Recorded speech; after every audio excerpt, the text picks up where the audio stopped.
The Tom Woods Show, episode 1290. Prepare to set fire to the index card of allowable opinion. Your daily dose of liberty education starts here.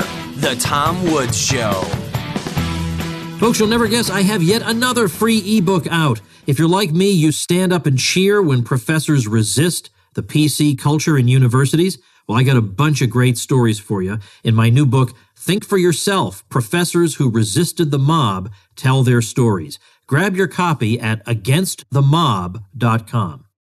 Hi, everybody. Tom Woods here. It's Thanksgiving Day as this episode is being released, so happy Thanksgiving to all you folks in the United States who are listening to this episode on the day of release. And with me today is Jeff Deist for a highly unusual episode. I received a letter some time ago from a 9-year-old boy, and you'll find out in a minute what the letter was all about. And I did want to try to answer it, but I wasn't sure, do I want to do an episode where I'm speaking to the 9-year-old boy, or do I want to do an episode where we're partly doing that, but we're also partly wrestling with some of the ideas involved for the enjoyment of an adult audience? And I think we're probably going to be going back and forth a little bit here. Jeff Deist, of course, is the president of the Mises Institute, which is the most important thing in the world to me. Certainly in the libertarian world, it's the cream of the crop right there. And Jeff is just an amazing and highly, highly underrated thinker. So I thought, Jeff, let's you and I talk about this. So let me bring Jeff on here. Jeff, welcome back. Hey, good afternoon, Tom. Good to talk to you. Happy Thanksgiving to you. Yeah, it was great seeing you for a whole week on the Contra Cruise. That was a very, very, very enjoyable experience, and I'm working feverishly to figure out how I can get my kiddos on that one next year, which I hear is going to the Great White North of Alaska. That beyond is correct. The Great White North. Yes, that's right. July 5th through the 12th will be 2019. Will be in Alaska, and it's just going to be epic, as they say. We're just waiting for them to finalize the website to sign up for that, but you're going to want to jump on that one, folks. So, yeah, it was a great time, and Jeff was an integral part of that. So all I can say is this Contra Cruise franchise, it's a going concern. I mean, it works. This thing works big time. All right, well, it's Thanksgiving. Now, of course, we're posturing here. It's like a week before Thanksgiving, but I'm getting all my episodes recorded before I go out of town for that week. But I got a letter some time ago, actually quite a long time ago, and I just haven't gotten to it. It's a letter from a 9-year-old boy. I am going to read it without his name, and he asked me 2 questions. We're going to talk about the second one today, and it goes like this. Dear Mr. Woods, I'm blankety blank, and I am 9 years old. I would like to know about George Washington because he is my all-time American hero. In your expert opinion, what ideas would George Washington have to make our country better if he were alive today? One other question. What should a 9-year-old do to learn about politics? I am interested in running for president someday. Thank you in advance for your reply. Respectfully, so-and-so. So very sweet letter, right? So I want to talk about what should a 9-year-old know about politics. I feel like if I could only find the return address. I'm lucky I still have the letter, given some of my organizational skills. I'm lucky I have the letter. If I still had the return address on the envelope, I might be inclined to send him the Tuttle Twins series of books, which is a great children's book series that would teach him an awful lot about politics. So if you guys have kids out there, tomwoods.com/twins is where you should go to check out some outstanding books. And Jeff, I'll just say, I know we're getting a little bit on a tangent. We haven't even started, but volume number 9, The Tuttle Twins and the Fate of the Future, is an adaptation for children of Rothbard's The Anatomy of the State, and it's dedicated to Lew Rockwell. That's hardcore. Yeah, I'm looking forward to that. We're going to have that in our hands here in a few days. That's absolutely great. All right, so, I want to do the right thing. I want to do right by this 9-year-old boy who wrote me this letter, and the easy thing would be to say, oh, well, there are many fine things to say about politics and running for president. But I think here you are at age 9. It's an impressionable and important time in your life. It's also a time when maybe you're open to hearing of, different ideas and different perspectives. So for a different perspective, I brought on the former chief of staff to Ron Paul, who, although he ran for president, was a rather anomalous candidate in how he probably felt about the presidency itself. So I thought we could maybe tackle this, and not so much as an episode for this boy, although maybe he will get something out of it, but rather just the way we might, in the most basic and elementary terms, think about politics versus all the other occupations, all the other institutions in society. Well, first of all, I guess it would be good if he asked us instead of his dopey teacher, right? Because God knows what he's probably going to get from some public school teacher. But I think the first thing we'd have to do, Tom, is switch off our cynical anti-political antenna and realize we're talking to a 9-year-old kid here. So maybe we ought to have a little softer treatment. And I don't mind if a 9-year-old is a little bit credulous or even romantic in his vision of politics and what the president does and all that. I think that's fine at that age, even good at that age. We don't need 9-year-old cynics walking around the playgrounds, I suppose. But I guess, I would suspect, is it a he? Do we know that it's a he or a she? It's a he. Okay, I would suspect that he imagines that presidents go to Washington to help people, when in fact, we might argue that they go to Washington to boss people around and collect trophies and spoils for themselves as part of a political class. But we don't want to get off on too cynical of a foot. So I guess for starters, I'm encouraged that at least he's bringing up George Washington, who's got to be one of the less harmful presidents in American history. I mean, one of the great ideas Washington had, of course, was that he's only going to serve 2 terms. So that later became actually codified into law. But I think that's an excellent gift from Washington, because otherwise we'd have these endless FDRs. And the other thing we could say about Washington is what he thought of as a sensible foreign policy is, of course, now tarnished with this ludicrous isolationist tag that is now criticized as unrealistic or something like that. So, George Washington isn't the worst hero a kid could have among the presidents. I guess if I could sit down with him, I'd probably say, first and foremost, there's an awful lot of important jobs out there and an awful lot of jobs that help people and do a lot of good. And, there's only been 45 presidents. And by the time you're old enough to be president, there's only going to have been about, 48 or 49 of them. So it's a pretty hard job to get, first of all. Even if you said you wanted to be a pro athlete or a rock and roll musician or something like that, at least there's a few thousand of those. So we might want to start puncturing that bubble gently a little bit at the outset. But I think it would really be a matter of talking to him about how he sees the president. What does he think the president is and does? And then I guess at that age, that would be about, what grade would that be? About 5th? At age 4th, 9? I think. 4th, yeah, okay. 4th, yeah. You might start. I don't think most kids by 4th have really studied the Constitution at all, but you might start steering him. If he's writing letters to the Tom Woods Show, he's probably an advanced kid. So we might start steering him towards it and say, look, if you actually look at the Constitution, which is pretty important because we expect presidents to follow the rules, it really doesn't give the president a lot of powers. As a matter of fact, there's only 4 chief powers, which are, I guess, in Article 2. And those talk about the war-making ability and commander-in-chief, not of the American people, commander-in-chief of the Army and Navy, and then carrying out the laws of Congress. So really, when we hear all these presidential candidates, I'm sure he hears about Trump and Hillary Clinton a lot, or has heard about them, talking about what they would do or what their policy is. That's not really how it's supposed to be. It's almost as though he was electing someone at his school to represent him on student body or on a sports team as captain or something like that. Their job is to execute the things that Congress tells him or her to do. So that's quite a bit different, I think, than most young kids' idea of the president. They all think that the president is the lawmaker, and the president goes to Washington, D.C. to implement his or her policies. And that's not how it's supposed to be at all. As a matter of fact, that still kills me. As jaded as I am about politics, Tom, and as jaded as I was during the last few presidential elections, when people say, Trump's policies, he's not supposed to have policies. I would really enjoy it if somebody would run for president on a platform of executive competence. Wouldn't that be refreshing to say, look, I'm going to defer to the legislature. That's not my job. These are the people you elect every 2 years right there in your own hometown. But we don't hear much of that. And then I guess maybe I'd ask him, what he knows about American history, especially with regard to the presidency. He probably knows a little bit about Thomas Jefferson. you might hope. I bet he doesn't know much about Grover Cleveland or Calvin Coolidge or some of the presidents that we might like.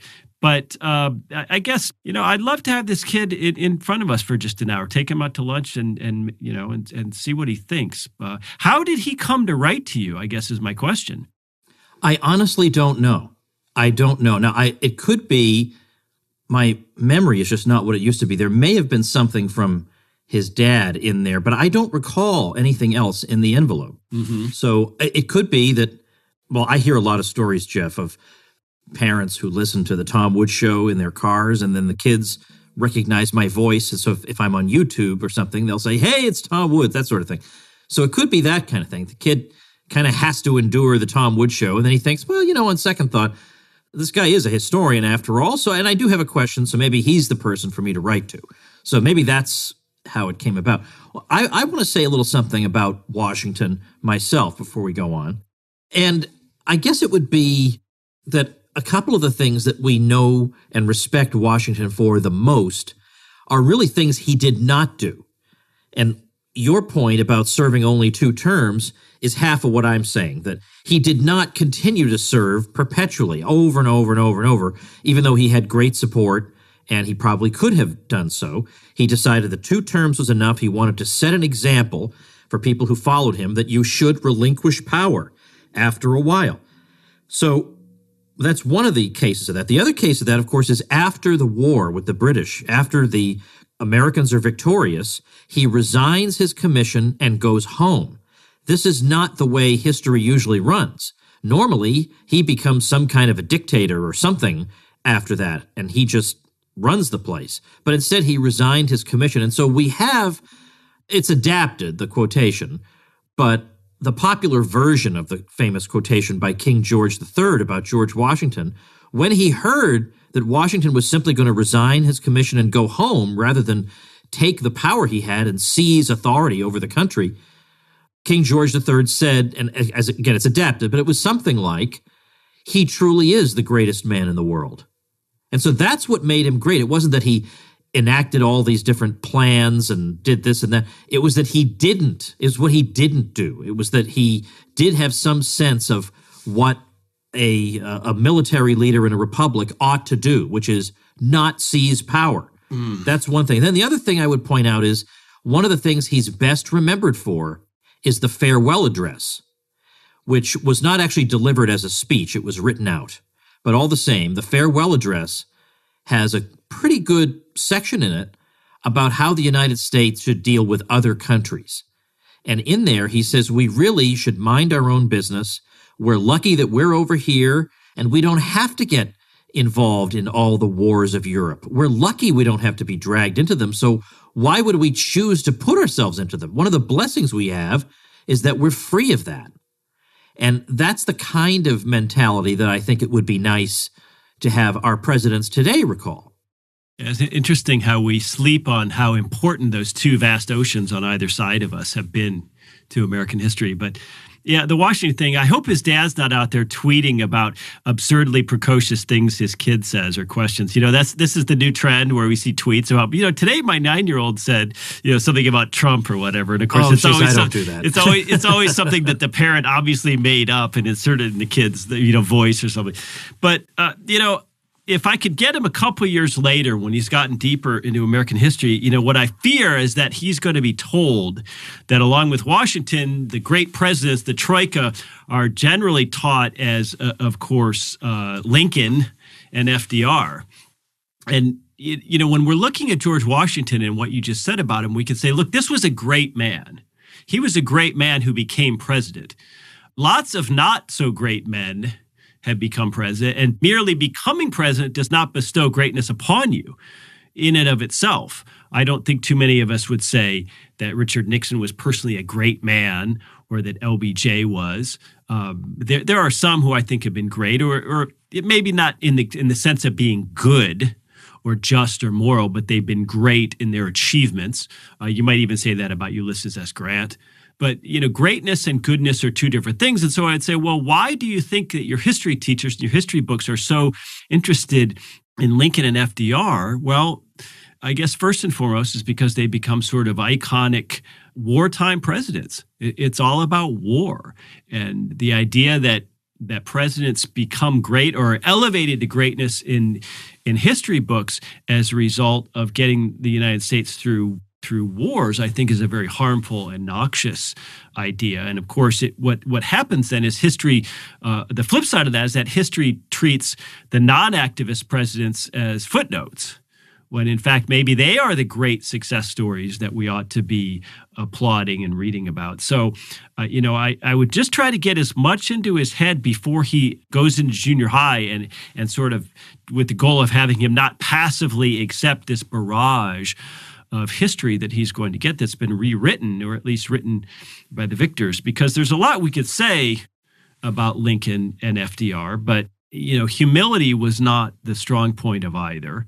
And peace was not the strong point of either. So maybe if we could go back to the playground analogy, we'd say, what would you consider a great leader? One who gets you and other groups into fights on the playground, or one that makes the playground fun and that makes it work and that makes it so that more kids have a chance to do what they want? These are the kinds of things you might say to them. But, if we could just start getting some little thoughts in the back of his brain about the cult of the presidency, the cult of personality, and the idea that because a bunch of people voted for you, that somehow that makes you great, it just isn't true.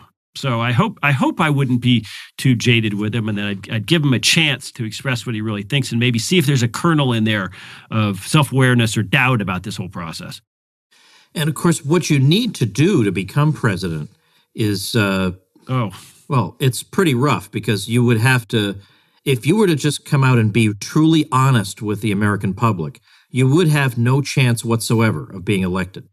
The last thing the American public wants to hear is, we're going to have to cut back on a lot of these things we promised you.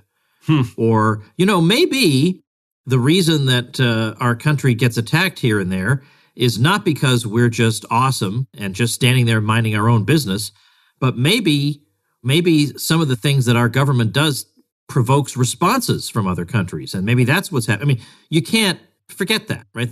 You can't have that conversation. You can try, but it's not going to go very far. So a lot of the things that need to be said, you can't say, and a lot of the things that need to be done, you're fighting against people. Like, let's say I thought that some federal agency needed to be closed down. All the people in that agency make their livelihoods working there. They earn salaries, they exercise power, and they are going to exercise every bit of resistance they've got to try to shut me down and stop me from doing what I want to do. It'd be immensely frustrating. And not to say I wouldn't like to see somebody try, but what I think it tends to do to people is it transforms them. It turns them into something else. They realize, even if they had good intentions, they realize they cannot accomplish the things they wanted to. So they make excuses in their minds why it's okay for them to just go along with the system after all and be just like everybody else there and really wind up not changing anything. So it's very demoralizing. Yes. It's a very demoralizing situation. Well, we might give him an example of someone who I personally think is a great man, but was not a great president. That's Jimmy Carter. I would say he was a great man because he was devout, he was a nuclear scientist, and he was a peanut farmer. And I consider all those great achievements in his personal life. But he was not a great president. When you talk about not being able to tell people the truth, forget telling them something terrible about foreign policy. All he did was sit there in a sweater and say, turn your heat down a little bit and wear another layer around the house because we need to save some energy in this country. And he was absolutely lambasted for just that. I mean, that's hardly much of a sacrifice compared to World War II or the Great Depression or the Civil War, all these other things in our history. So that's funny to me that now we expect this sort of hubris and this self-confidence in presidents. And so imagine if a candidate today came out and said, look, I am the clear-eyed voice of reason. We need to radically and drastically and immediately tackle the entitlement burden this country faces going forward through cuts and tax increases. We need to drastically cut our military budget, and we need to drastically reduce all kinds of federal agencies and programs, or else the unsustainable levels of debt in this country will drag us down into some kind of terrible economic collapse in the future. Okay. Well, yeah, good luck running on that. But imagine something even smaller. Imagine something even smaller. Here we've got Kamala Harris, who by all accounts is a likely presidential aspirant in 2020, currently the junior senator from California. She's been talking about how ICE, the immigration people, are KKK and how they should be abolished and this and that. And now that her party, the Democrats, controlled the U.S. House, well, now they have to deal with the appropriations process.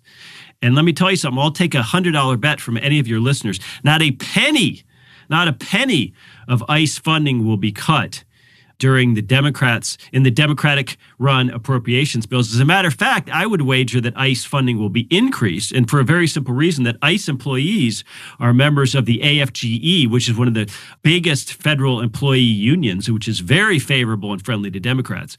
So for all of Ms. Harris's talk about ICE being the KKK, she won't actually ever vote on a bill that abolishes it or cuts even a penny of its funding. So this is the kind of thing that, if we explain this in simple terms to a young person, might enable them to start understanding the hypocrisy and the gamesmanship involved in this. And I bet you, even at age 9, he knows some other kids at school who are two-faced.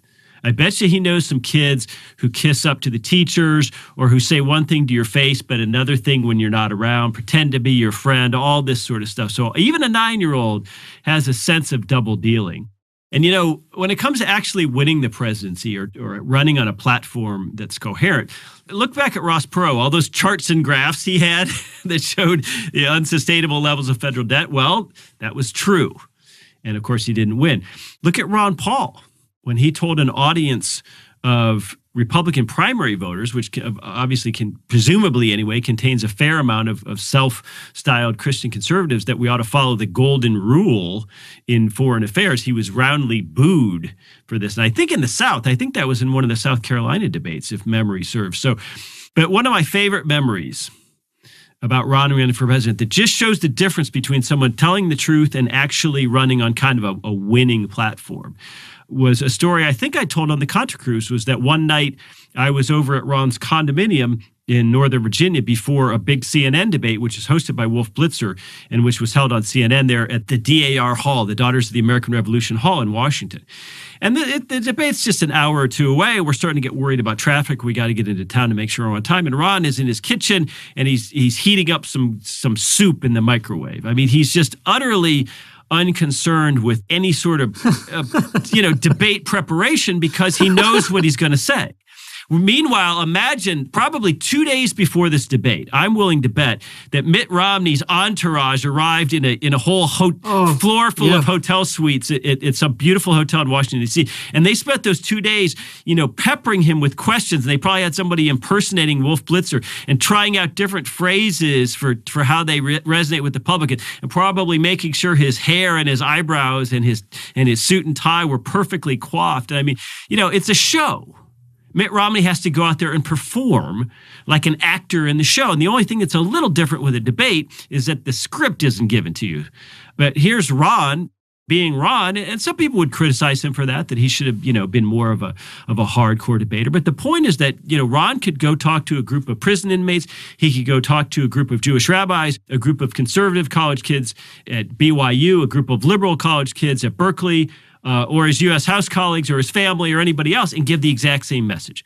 So Ron never got tripped up on a question because he wasn't afraid to answer honestly, even if that meant a lot of people didn't like the answer. And even some people were maybe thinking about checking out this Ron Paul guy. Oh my gosh, but then when I heard what he said about foreign policy, he's not strong on defense. That never worried Ron. Of course, that's why he never stood really a chance of winning. So it would be good to tell a story like that to a young kid and see if they could draw an analogy to other kids in their own life. I want to just make a simple point about the kind of point that, let's say, an agorist might make, distinguishing between politics and every other part of life. Because there is something that's different when you look at a career as a politician and a career as, say, an architect, an engineer, a professor, whatever, a dance instructor. There's a difference. And that is that the politician's services are, it's not a voluntary transaction. That is to say, if I want dance lessons, I go to the dance instructor, I pay money, and I get the lessons. So the dance instructor's happy because that person has my money, and I'm happy because I have the lessons.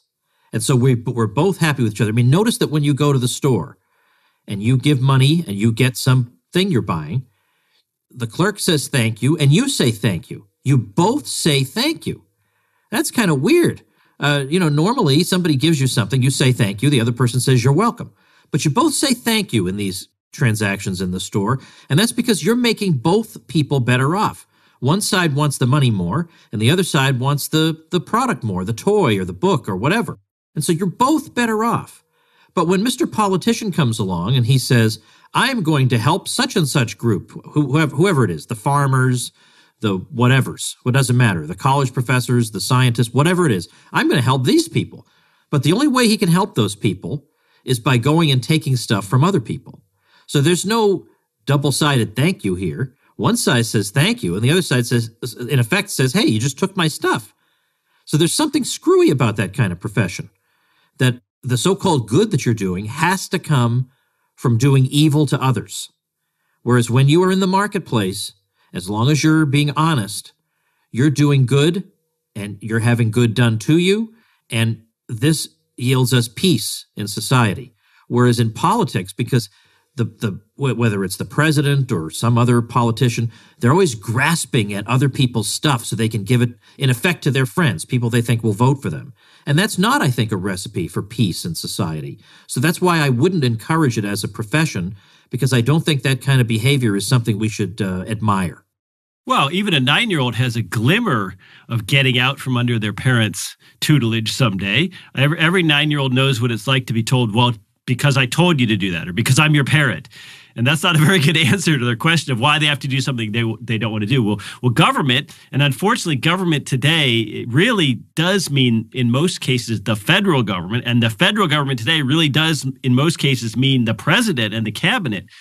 Just gets to tell you because I said so, whether you agree with it or not. And there really is that sense that when you get older, you ought to be on your own. You ought to make your own choices and your own decisions. You move out of your parents' house. Maybe you go to college. Maybe you choose a major.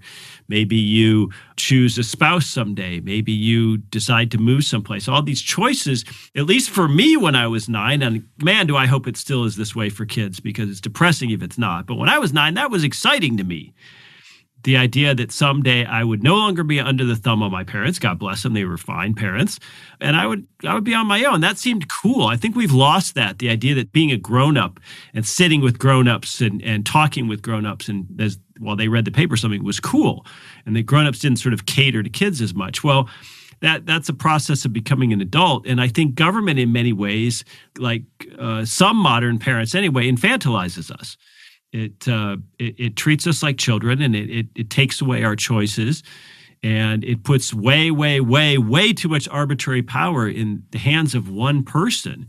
And obviously, we could have a month-long podcast on the powers usurped by the president over the 20th century against Congress. But you can at least start to get these concepts into a kid's head. I try to do it with my own kids in a non-dogmatic fashion, but the fact that he even wrote you about this, I suspect, makes him somewhat precocious. Well, yeah, I think anybody who writes a letter to a person they consider to be an authority at that age, yeah, I think that is, I don't know that I necessarily would have done that at that age. Maybe I did. I can't remember. I was writing letters to the editor of magazines I read by junior high, so maybe I would have. I don't know. But yeah, that's right. And also, by the way, he wrote this out in longhand. It wasn't typed in like I probably would have done at this point, given the ubiquity of computers. He wrote it out as, with "Dear Mr. Woods" and "Respectfully so-and-so," kind of like old-timey, respectful. I'm going to take my time and make this personalized. I thought that was a nice touch too. So I think that's about where we're going to leave it. I think part of this episode could very easily have been directed at this person, and another part was a little bit probably too advanced. But when I was talking in my last bit about society and how we interact with each other and we're all making each other better off, that was kind of directed toward him, to get him to think that that's what we like about society, and yet we do the opposite when it comes to politics. So maybe there's something different about these two realms, and different in a way that should make us favor society over politics. So That's that. I don't have any links because I don't have anything to link to today. I was going to, because normally I link to a book or whatever. But I'll just say happy Thanksgiving to everybody listening, and to Jeff Deist, thanks for your time. Yeah, happy Thanksgiving, everybody. And we got to suggest to Connor, we need a Tuttle Twins about the presidents and about the presidency itself. That would solve this problem. Yes. We would just send this book right along. Exactly. Okay, Connor Boyack, I hope you're listening. All right, thanks again, Jeff. All right.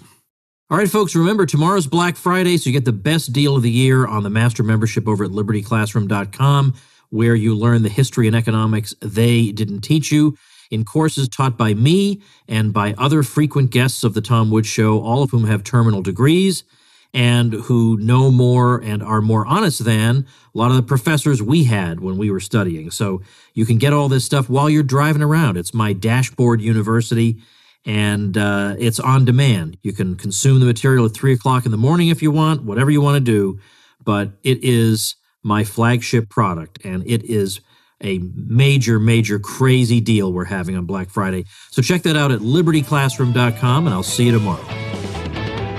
Become a smarter libertarian in just 30 minutes a day. Visit TomWoods.com to subscribe to the show for free, and we'll see you next time.